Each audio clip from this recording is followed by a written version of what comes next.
Welcome to Matters Financial and Geopolitical from a Frontier. It's still rather cold Nairobi and we have a holiday tomorrow for the Eid celebration, so that's something to look forward to.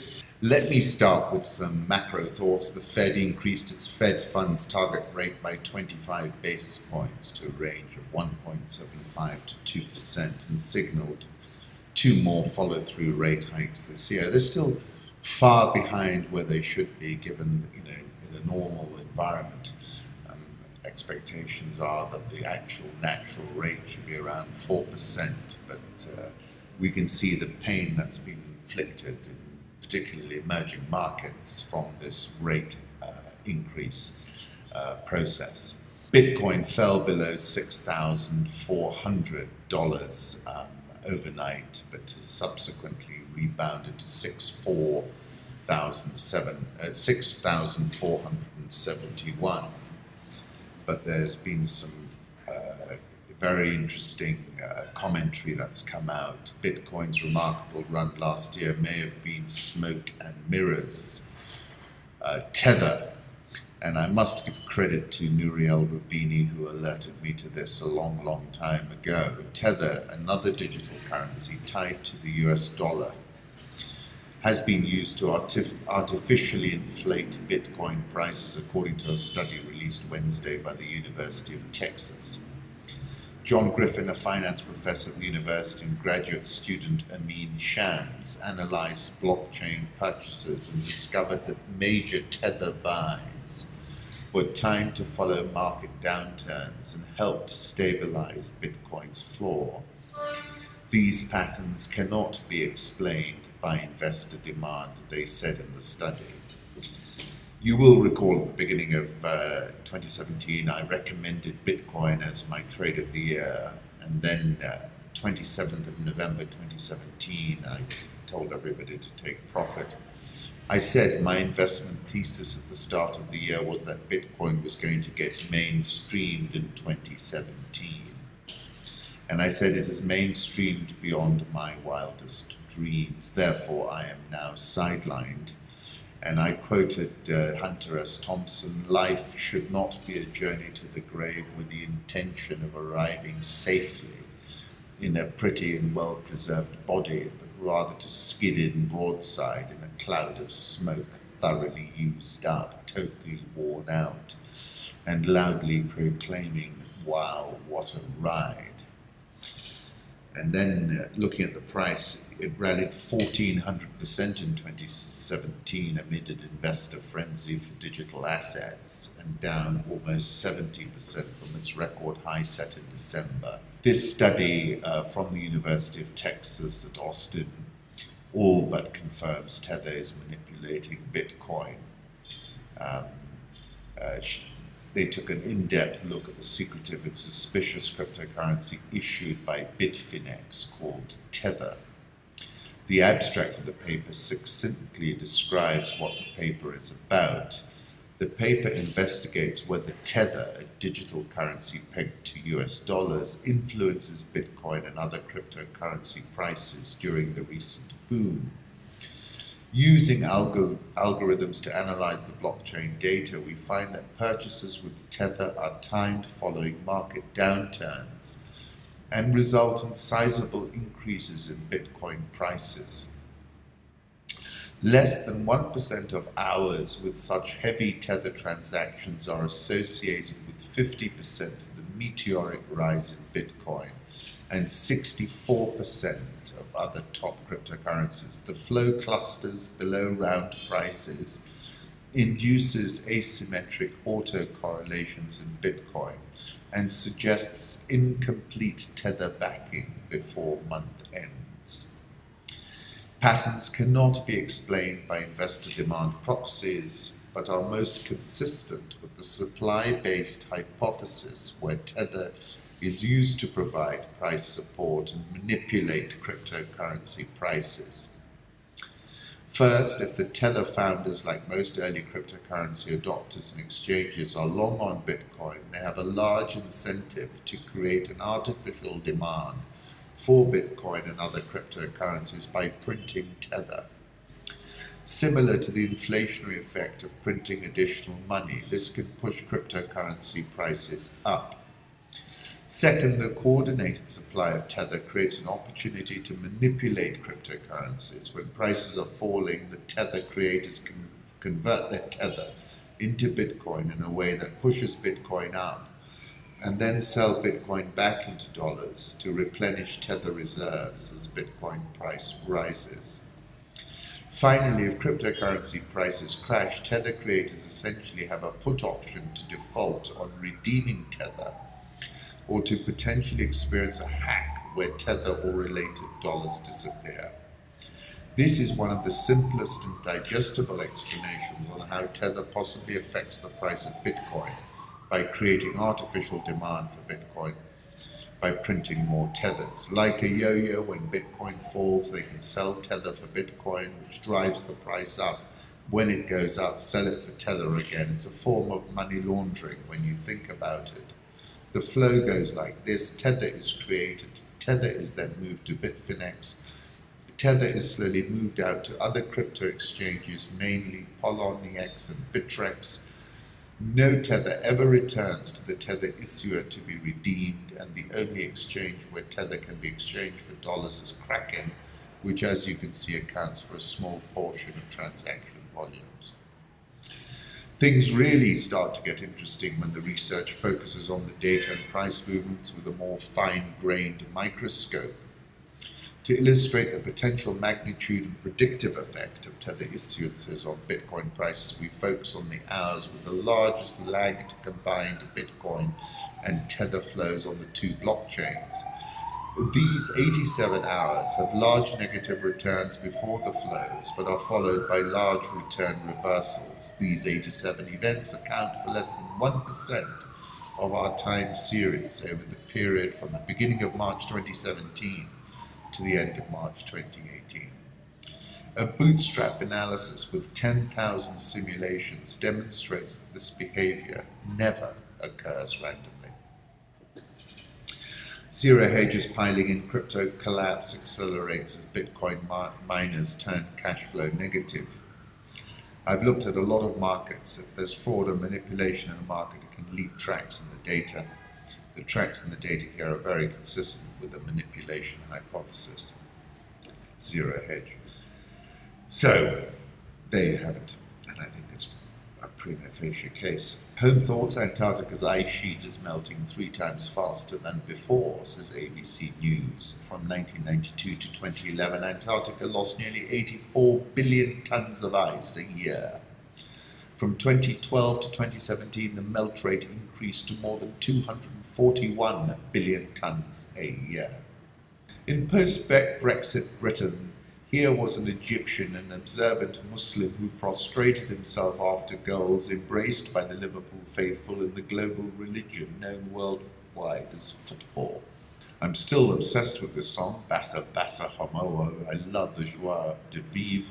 Raymond Carver: good fiction is partly a bringing of the news from one world to another. I like this quotation: envy those who see beauty in everything in the world. That was very powerful. And it's really, I think, half of life is the way you see things. Great piece from Revelator News on telling the story of our fading natural world. Those who love these splendid beings must seize this last tremulous chance to act, to speak the truth in the face of extinction itself, and to do all we can while we can to prevent the dawning of an emptied world. Talking about how we've the most painfully illustrative manifestation of these new theories of extinction is direct take, the deliberate killing of rare and declining animals. From the Atlas bear, a native of northern Africa, last seen in Roman arenas, to the quagga, a species of plain zebra last seen in 1883 at the Amsterdam Zoo. The purposeful slaughter of endangered wildlife out of conflict for resources for bushmeat or for illicit profit constitutes the most preventable pathway to extinction. Let's move on to political reflections. The pace of technological change has never been this fast in history, but it may never be this slow again in the future. Quotation from Kamau Fab Lab, which goes back to Virilio and his revolutionary contingent attains its ideal form in the street, where for a moment it stops being a cog in the technical machine and itself becomes a motor machine of attack. In other words, a producer of speed. If Washington does not bring back its military from South Korea, there will be no denuclearization. Essentially, that's the deal discussed between Kim and President Xi Jinping. This is the Asia Times. The Trump-Kim geopolitical reality TV show, surreal for some, offered unparalleled entries to the annals of international diplomacy. It will be tough to upstage the US president pulling an iPad and showing Kim Jong-un the cheesy trailer of a straight-to-video 1980s B-grade action movie, complete with a Sylvester Stallone cameo, casting the two leaders as heroes destined to save the world's 7 billion people. Away from the TV, the former rocket man, now respectfully recast in Trump terminology as Chairman Kim, did strike a formidable coup by completely erasing the dreaded acronym CVID, or Complete Verifiable Irreversible Denuclearization, from the final text of the Singapore Joint Statement. Throughout the pre-summit negotiations, the DPRK had always stressed an action-for-action strategy leading to denuclearization, as in Pyongyang being compensated every step of the way instead of waiting until after complete denuclearization, a process that could last over a decade to be eligible for economic benefits. The Singapore Joint Statement enshrines exactly what the Russia-China Strategic Partnership, formalized in the recent Shanghai Cooperation Organization summit, was suggesting from the beginning: a double freeze. The DPRK holds off on any new nuclear missile tests while the US and South Korea stop the war games. As I said, remains, the security guarantees remain the issue, and he's still front and center, must have the image of Saddam hung by his neck and Gaddafi meeting his death. And of course, he is the buffer state between China and more than 30,000 US soldiers parked on their doorstep in South Korea. And I was saying that, in my view, in February, I was saying China was never interested in bringing him to heel. After all, he is the buffer state. And then in September 2017, when he was letting off the rockets, I quoted Thomas Pynchon as gravity's rainbow. It is a curve, each of them feels unmistakably. It is the parabola. They must have guessed, once or twice guessed, and refused to believe that everything, always collectively, had been moving toward that purified shape latent in the sky, that shape of no surprise, no second chance, no return. Kim is seen in this photograph shaking John Bolton's hand. John Bolton obviously wanted his head on a platter. Arab states have launched the biggest assault of Yemen, on Yemen, an assault on this port, Hodeida port. Arab warplanes and warships pounded Houthi fortifications to support ground operations by foreign and Yemeni troops massed south of the port of Hodeida. It is a colonial war and cannot be won. This is a historical fact, with just one exception. And I wrote about this in November 2017 when I said MBS arrived on the scene and immediately launched an unwinnable war. Let's move on to the currency markets. In fact, the dollar's been sold off a little bit here. Euro dollar 118.25, dollar index 93.47. Japanese yen 110, the figure. Swiss franc 0.9845. The pound is firmed up 134.21. The Australian dollar 0.7555. India rupee 67.585. South Korean won 1081.92. Rial 371.99, Egyptian pound 17.8760, South African rand 30.2687. Dollar index, I'll put up a chart that tea commodity posted. He was alerting us to the possibility of a downdraft. Euro dollar now at 118.24, probably pushes on a little bit higher from here. Tesla in one chart, this is from JS Blockland. Elon Musk, in my view, is a fascinating, unputdownable fellow, but I'm yet to be convinced by Tesla. Gold, let's take a look at where that's last trading at 13.05. That's had a strong bounce in today's session. WTI, $66.68. That too has firmed up. Glencore accounts for more than a quarter of the world's cobalt output, most of it from the Congo, which is in itself the source of 60% of global supplies. Emerging markets, Abraj Holdings plans to file for provisional liquidation in the Cayman Islands as early as this week as it battles allegations of misused funds. 14th of May, I said this has all the ingredients for baking a good old-fashioned crisis. An index that tracks EM currencies fell below its 50-week moving average on Wednesday for the first time since December 2016. And this is what I was also referring to as Halcyon days. Congo President Kabila will not seek third term, says his Prime Minister. That's not a given, in my view. Vladimir Putin met with the President of Rwanda, Paul Kagame. South African all-share is down 1.79% this year. This is a chart of the 50 worst performers on the JSE, excluding microcaps, from David Shapiro. Dollar versus Rand, the Rand remains soft at 13.2687. Egyptian pound at 17.8760. Nigerian all shares up 2.06% year to date. The Ghana Stock Exchange is up 15.69% year to date. Coming on to Kenya, I'm not saying there's no case. The case is there, but I need evidence in order to be able to prosecute, said the DPP, Director of Public Prosecutions. He has also ordered a probe on top banks over the NYS scam. It is extraordinary that none have been prosecuted so far. We have squeezed existing taxpayers until the pips have squeaked, I told the Business Daily ahead of the budget reading later on today. The proposed tax increases, if passed, will make us the worst tax jurisdiction in our region, which is hardly a good thing. I said the government needs to look at its expenditure. That is the disease. Everything else is a symptom of that disease. The KRA is expected to raise 1.7 trillion shillings in taxes for the next financial year, up from this year's 1.4 trillion. The taxman is, however, likely to miss the 1.4 trillion target for this year, given that the most recent available data shows that he raised 1 trillion in the 10 months to April, short 400 billion of his target with just 2 months to go. Debt to GDP is now flashing amber. Envelope space to put more debt on the balance sheet has eroded.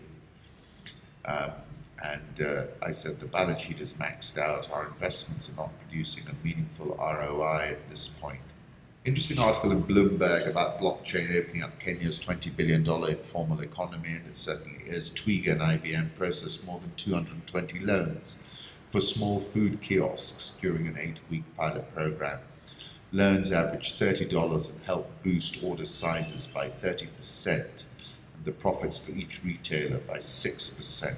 Kenya is mulling the adoption of the Chinese yuan as a reserve currency. It is inevitable that Kenya will include the Chinese yuan as a reserve currency. The only question is when, and the timing will be determined by a number of short-term factors. That's Patrick Njoroge. Kenya's exports to key markets in Africa fell to an 8-year low in the first 4 months of the year. Show earnings from the continent were about 71.44 billion shillings, a 4.5% drop compared to the same period in 2017, and the lowest since 2010. Kenya's exports to Africa accounted for 33.74% of her total exports, which stood at 211.71 billion between January and April. Nairobi all shares up 4.09% year to date, but still 9.34% below a record high set on April 5. NSE 20 is down 9.92% year to date. I like this painting by Dennis Muraguri, Kudandia. His woodcut prints focus on urban life in Nairobi. And I like this by Michael Musioka, Exchanging Vows. The painter is a co-founder of the artist collective Brush 2. And here you have a photograph of Woodvale Grove that I took, which is just up the road. Seaboard is extending its share offer duration by 10 working days. The offer will now close at 5 p.m. on Thursday, the 28th of June. And finally, the target of that share offer is Unga. Unga currently trades at a price of 39 and a market cap of 2.952 billion shillings. Thank you. Wishing you a long weekend and a brilliant one.